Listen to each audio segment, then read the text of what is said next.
Donc la deuxième internationale est dissoute après la première guerre et c'est là aussi où le PS va afficher son soutien en fait à l'unité nationale et ça va créer des grandes dissensions au sein du parti et elles vont se cristalliser vraiment lors du débat à l'adhésion à la troisième internationale. Donc la base du PS va refuser, l'aile gauche va se scissionner et ça va créer ensuite le Parti communiste. Et ça c'est le pattern qu'il y a partout en Europe, non, où tu as cet éclatement, où tu avais une tradition marxiste commune avec les partis qui sont les ancêtres des partis sociodémocrates réformistes, comme le PS en France, en Suisse, partout, et les partis communistes qui viennent de la même base, qui avaient les mêmes penseurs, les mêmes partis, et tout explose à cause de la Première Guerre mondiale. Justement, après la Première Guerre mondiale, le PS va connaître de grandes transformations qui vont l'amener d'une situation, donc sa situation de base qui était un parti fortement oppositionnel, à un parti qui va être prêt à collaborer avec la bourgeoisie au nom justement de l'unité nationale. Donc c'est vraiment ce principe est au cœur de son intégration à l'appareil institutionnel. Et ça va impliquer de faire des concessions avec le bloc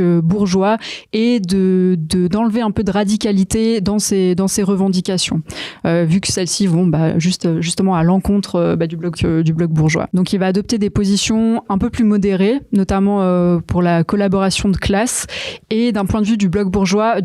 c'est préférable d'intégrer ses partenaires qui sont peu contestataires, dont la radicalité est un peu diluée et qui sont critiques du communisme, quitte à leur concéder quelques acquis sociaux en échange. Parce que la grève de 18 a marqué les esprits des bourgeois et ils ne veulent surtout pas que ça se reproduise.